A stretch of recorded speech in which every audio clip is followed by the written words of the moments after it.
તમારું ધમાકેદાર સ્વાગત છે। આજે આપણે શીખીશું ધોરણ 7 પ્રકરણ 9 સમય સંખ્યાઓ એનો પ્રશ્ન નંબર 6 નીચે આપેલી જોડીઓમાંથી કઈ જોડી સમાન સમય સંખ્યાનું નિરૂપણ કરે છે। એનો મતલબ કે નીચે તમને કેટલાક દાખલાઓ આપેલા છે, આ દાખલાઓમાંથી કઈ જોડી સમાન સમય સંખ્યા છે એ તમારે નક્કી કરવાનું છે। આના આગળના પ્રશ્નમાં આપણે શીખી ગયા સમાન સમય સંખ્યા કોને કહેવાય, કેવી રીતે તે શોધી શકાય। જો તમારે જોવાનું બાકી હોય તો આગળના વિડિયોમાં તમે જોઈ શકો છો। ચલો આપણે ચાલુ કરીએ।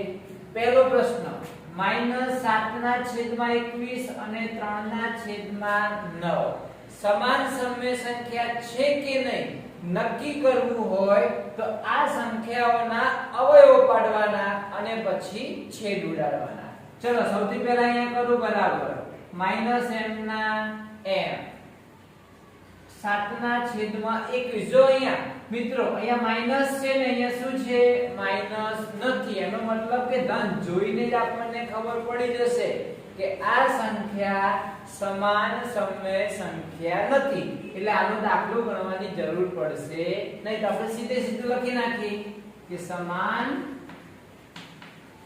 સમય સંખ્યા નથી, બરોબર। હવે આનો વારો, આની અંદર માઈનસ છે, આમાં પણ માઈનસ છે। હવે આની અંદર શું કરવું પડશે, અવયવ પાડવા પડશે। સૌથી પહેલા બરાબર કરી દઈએ -m/n। ચલો હવે 16 ના અવયવો પાડીશું। અવયવો પાડવા માટેની ઘણી બધી રીતો છે।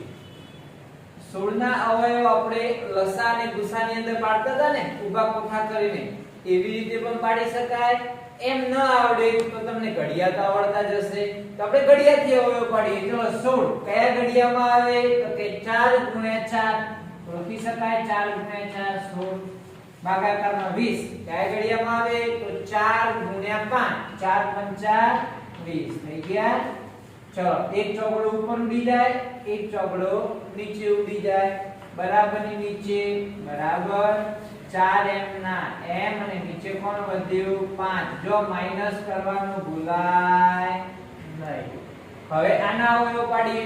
ચલો પહેલા કરું બરાબર 20 કયા ઘડિયામાં આવે તો 4 × 5 20, તો 20 ના અવયવ લખીશ 4 × 5 ભાગાકારમાં માઈનસ છે તો લખી દઉં 25 કયા ઘડિયામાં આવે 5 × 5 લખી શકાય। ચલો લખી નાખ્યા।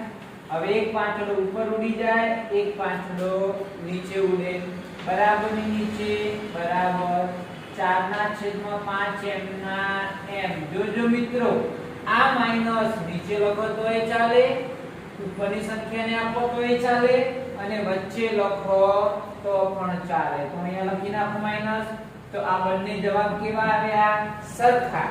તો આ બંને સંખ્યાને શું કહેવાય સમાન સમય સંખ્યાઓ। ને લખી નાખીએ સમાન સમય સંખ્યાઓ છે। ચલો આગળનો દાખલો જોઈએ।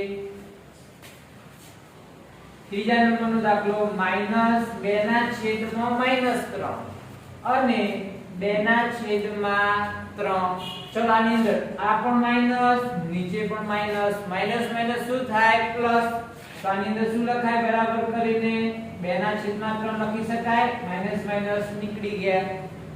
અને આની અંદર શું લખાય તો m ના m। જો બંને જવાબ કેવો આવ્યો સરખો, તો શું કહેવાય સમાન સમય સંખ્યાઓ છે। લખાઈ ગયું। હવે આગળ ચલો ચોથા નંબરનો દાખલો -3/5 અને -12/50। આની અંદર બંને જગ્યાએ માઈનસ છે, તો આપણે શું કરીશું હવે દાખલો ગણીશું।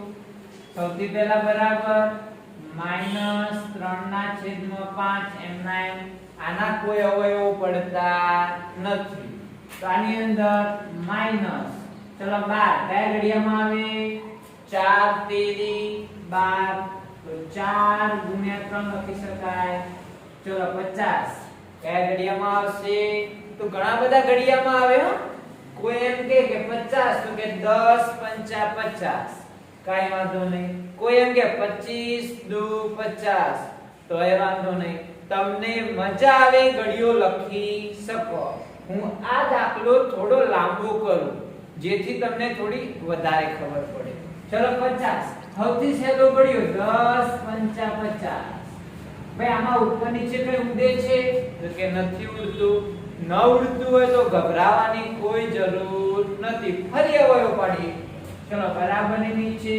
બરાબર માઈનસ m ના m 4 કયા ઘડિયામાં આવે તો 2 ગુણ્યા 2 આ ગુણ્યા 3 છે તો નીચે ફરી લખવા પડે ભાગાકારમાં 10 5 ગુણ્યા 2 10 થઈ જાય 5 નો m ના m જો એક બગડો ઉપર ઉડે એક બગડો નીચે ઉડે બરાબર ની નીચે બરાબર માઈનસ m ના m 2 તરી 6 5 ગુણ્યા 5 25 જો મિત્રો અહીંયા કેટલો જવાબ આવ્યો અને અહીંયા કેટલો જવાબ આવ્યો આના આધારે તમે કહી શકો કે બંને જવાબ અલગ અલગ છે તો લખાય નીચે સમાન સમય સંખ્યાઓ